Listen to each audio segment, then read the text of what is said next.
Perkenalkan, saya Rohani Wahyuni Siregar sebagai calon guru penggerak Angkatan 11 Kabupaten Tapanuli Selatan. Pada kesempatan kali ini saya akan melakukan wawancara dengan Kepala Sekolah SD nomor 101242 Aiklatong, yaitu Ibu Anita Aulia Siregar. Assalamualaikum Bu Anita. Waalaikumsalam Bu Yuni. Gimana kabarnya Bu? Alhamdulillah sehat. Bagaimana dengan Ibu Yuni? Alhamdulillah sehat juga Bu. Baik Ibu, saya ada tugas dari pendidikan guru penggerak untuk melakukan wawancara dengan kepala sekolah terkait pengambilan keputusan di instansi yang Ibu pimpin. Jadi Bu, ada beberapa pertanyaan yang nanti akan saya tanyakan kepada Ibu. Jadi bisa kita mulai Bu? Bisa Bu Yuni, silahkan.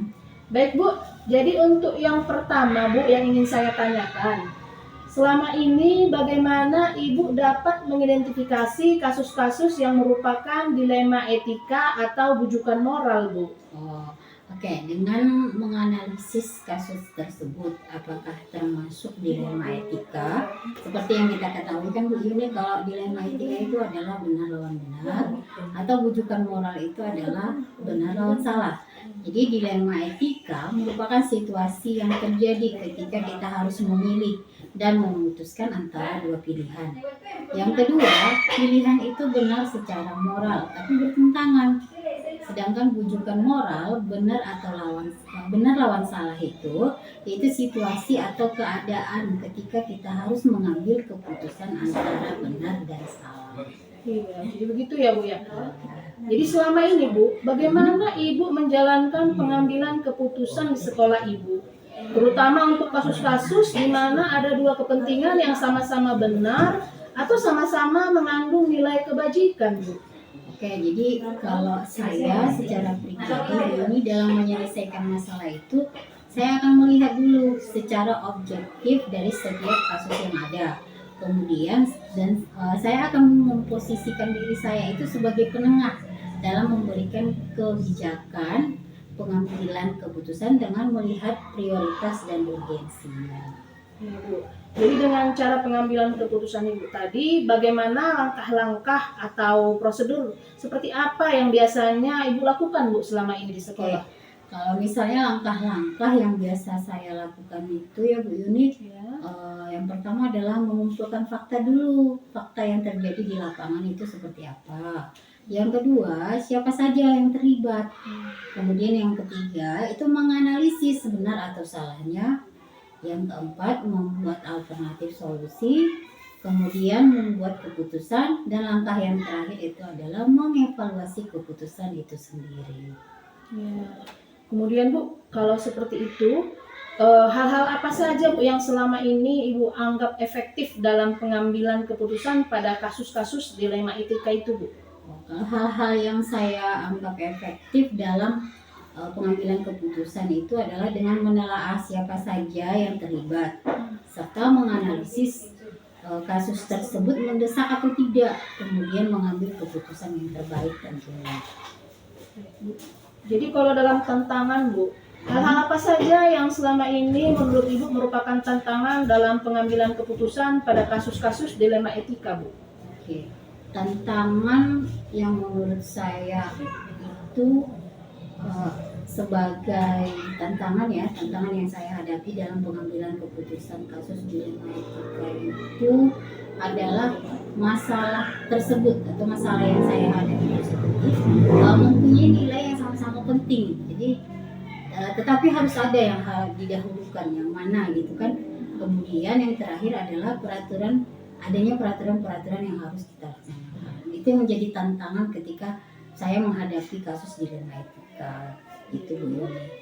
Kemudian Bu, jadi apakah Ibu punya sebuah jadwal tertentu dalam sebuah penyelesaian kasus dilema etika? Dan apakah Ibu langsung menyelesaikan masalah itu di tempat atau memiliki jadwal untuk menyelesaikannya? Misalnya bentuk atau prosedur seperti apa yang biasanya Ibu jalankan Bu? Misalnya dalam pengambilan keputusan dilema etika, saya tidak punya jadwal khusus atau tidak punya jadwal tersendiri Bu Yuni. Tetapi ada prosedur dengan menganalisis, kemudian mempertimbangkan dan memusyawarahkan kasus dilema etika tersebut secara formal maupun non formal. Itu yang saya akan lakukan. Itu kira-kira Bu Yuni. Oke. Kemudian Bu, adakah seseorang atau faktor-faktor apa yang selama ini mempermudah atau membantu Ibu dalam mengambil keputusan dalam kasus-kasus dilema etika ini, Bu? Oke, tentu saja ada ya seseorang ataupun faktor yang mempermudah kita atau mempermudah saya dalam membantu pengambilan keputusan ketika menghadapi kasus dilema etika. Misalnya adalah orang-orang yang terlibat atau terkait dalam permasalahan kasus dilema etika tersebut. Selain itu, saya juga menampung dan menyaring pendapat warga sekolah yang terkait dengan permasalahan tersebut, sehingga saya dapat mempertimbangkan dan menentukan keputusan yang terbaik. Begitu Bu Yuni. Baik, Bu. Jadi, Bu, dari semua hal yang telah Ibu sampaikan, pembelajaran apa yang dapat Ibu petik dari pengalaman Ibu saat mengambil keputusan dilema etika ini, Bu? Jadi pembelajaran yang bisa saya petik nih ya dari pengalaman dalam mengambil keputusan ketika menghadapi kasus dilema etika adalah sebelum mengambil keputusan kita harus menganalisa kasus yang ada dulu. Kemudian melakukan pertimbangan karena setiap keputusan pasti tidak bisa memuaskan semua pihak yang terlibat kan? Pasti ada pihak yang tidak terpuaskan. Jadi semua yang terlibat dalam pengambilan keputusan tersebut harus siap, harus yang menerima dan menghormati setiap keputusan yang telah ditetapkan. Begitu Bu Yuni. Baik Ibu, terima kasih untuk sharing hari ini.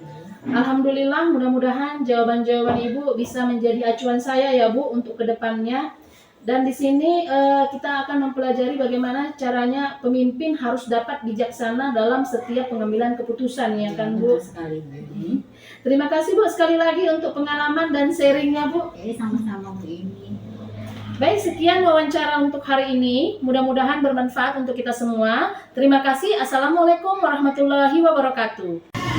Assalamualaikum, perkenalkan saya Rohani Wahyuni Siregar, calon guru penggerak Angkatan 11 Kabupaten Tapanuli Selatan. Pada kesempatan kali ini, saya akan melakukan wawancara dengan Kepala Sekolah SD nomor 101231 Pangurabaan, yaitu Ibu Rizky Utami. Assalamualaikum Bu Rizky. Waalaikumsalam Ibu. Gimana kabarnya Bu? Alhamdulillah sehat. Ibu sendiri gimana Bu? Alhamdulillah juga sehat Bu. Baik Bu, saya ada tugas dari pendidikan guru penggerak untuk melakukan wawancara dengan kepala sekolah terkait pengambilan keputusan di instansi yang Ibu pimpin. Jadi ada beberapa pertanyaan mungkin nanti akan saya tanyakan kepada Ibu Bu. Boleh Bu. Jadi bisa kita mulai ya Bu ya. Oke Bu. Jadi yang untuk pertama Bu, pertanyaannya selama ini bagaimana Ibu dapat mengidentifikasi kasus-kasus yang merupakan dilema etika atau rujukan moral Bu? Pertama, saya mengidentifikasi kasus tersebut dengan melihat dari sudut pandang moral dan hukum. Apabila kasus tersebut melanggar hukum, maka sudah tentu benar lawan salah. Namun, jika masih bisa dikatakan benar lawan benar, maka masalah itulah yang menjadi dilema etika bagi kami. Iya ya Bu ya, benar lawan benar membuat jadi dilema untuk kita ya Bu. Ya, betul Bu. Kemudian selama ini Bu, bagaimana Ibu menjalankan pengambilan keputusan di sekolah Ibu, terutama untuk kasus-kasus di mana ada dua kepentingan yang sama-sama benar atau sama-sama mengandung nilai kebajikan Bu? Dalam pengambilan keputusan yang seperti ini, saya melakukan dengan mengidentifikasi kasus tersebut dari berbagai sudut pandang. Kemudian menimbang secara matang mana keputusan yang paling benar dan paling baik untuk dijalankan. Begitu Bu. Ya Bu, kita perlu mempertimbangkan kembali keputusan tersebut ya Bu. Kemudian Bu, kalau langkah-langkah atau prosedur seperti apa yang biasanya Ibu lakukan Bu selama ini? Oke, baik Bu. Kalau mengenai langkah-langkah atau prosedur yang saya lakukan, yang pertama saya menentukan faktor penyebab dari permasalahan yang ada. Kemudian menentukan siapa-siapa saja yang terlibat dalam permasalahan tersebut. Barulah kemudian saya menanyakan kepada orang-orang terdekat dari orang yang bermasalah tadi. Kemudian kami akan berdiskusi dengan sesama warga di sekolah dan memberikan tanggapan ataupun berupa solusi dari keputusan yang akan kami ambil. Kemudian setelah ada beberapa keputusan, kami akan menimbang lagi dari berbagai sudut pandang sebelum mengambil sebuah keputusan yang memang benar-benar tepat untuk kami ambil. Baik Bu, itu langkah-langkahnya ya Bu. Kemudian Bu, hal-hal apa saja yang selama ini Ibu anggap efektif dalam pengambilan keputusan pada kasus-kasus dilema etika itu, Bu? Oke, hal-hal yang saya anggap efektif dalam pengambilan keputusan adalah dengan melakukan analisis kasus tersebut, kemudian menemukan solusi terbaik dengan menyesuaikan peraturan dan norma yang berlaku, serta mengedepankan kepentingan umum yang bermanfaat bagi banyak orang untuk jangka waktu yang lebih panjang. Baik, Bu. Kemudian Bu, hal-hal apa saja Bu yang selama ini merupakan tantangan dalam pengambilan keputusan pada kasus dilema etika tersebut, Bu? Yang merupakan tantangan dalam pengambilan keputusan adalah mencari keputusan yang terbaik karena keduanya merupakan masalah yang sama-sama benar. Itulah Bu yang menjadi tantangan bagi kami. Bu. Kemudian Bu, apakah Ibu memiliki sebuah jadwal tertentu dalam sebuah penyelesaian kasus dilema etika? Apakah Ibu langsung menyelesaikannya di tempat atau memiliki sebuah jadwal untuk menyelesaikannya, Bu? Kemudian bentuk atau prosedur seperti apa yang bisa Ibu jalankan? Dalam mengambil sebuah keputusan, masalah yang saya anggap ringan akan langsung saya putuskan, begitu Bu. Tetapi jika masalah itu berat, saya melakukan sesuai dengan langkah-langkah yang telah saya jawab tadi, seperti soal yang sebelumnya. Iya Bu, jadi situasional ya Bu, ya sesuai dengan masalah yang dihadapi itu ya Bu ya. Betul Bu. Kemudian Bu, adakah seseorang atau faktor-faktor apa yang selama ini mempermudah atau membantu Ibu dalam pengambilan keputusan dalam kasus-kasus dilema etika itu tadi Bu? Ya, dalam pengambilan suatu keputusan di sekolah, saya selalu melibatkan warga sekolah yang mempunyai kedekatan personal dengan orang-orang yang mengalami permasalahan tersebut. Jadi banyak yang membantu mencari alternatif solusi yang terbaik. Ya Bu, jadi Ibu berkolaborasi lah dulu kan dengan warga sekolah Ibu ya Bu ya. Betul, Bu. Baik Bu, yang terakhir nih Bu, dari semua hal yang telah disampaikan Ibu tadi, pembelajaran apa yang dapat Ibu petik dari pengalaman Ibu dalam mengambil keputusan dilema etika ini tadi Bu? Ya, pelajaran yang dapat saya ambil adalah menjadi lebih bijaksana dalam hal menganalisis sebuah permasalahan untuk dijadikan pertimbangan dalam menentukan solusi yang tepat dan terbaik. Baik Bu, terima kasih Bu untuk sharing hari ini, luar biasa sekali Bu. Alhamdulillah, mudah-mudahan jawaban-jawaban Ibu ini tadi bisa menjadi acuan saya juga ya Bu ke depannya, bahwa di sini pemimpin harus dapat bijaksana dalam setiap pengambilan keputusan. Terima kasih Bu sekali lagi untuk pengalaman dan sharingnya ya Bu ya. Sama Ibu. Baik, sekian wawancara untuk hari ini, mudah-mudahan bermanfaat untuk kita semua. Terima kasih. Assalamualaikum warahmatullahi wabarakatuh. Waalaikumsalam.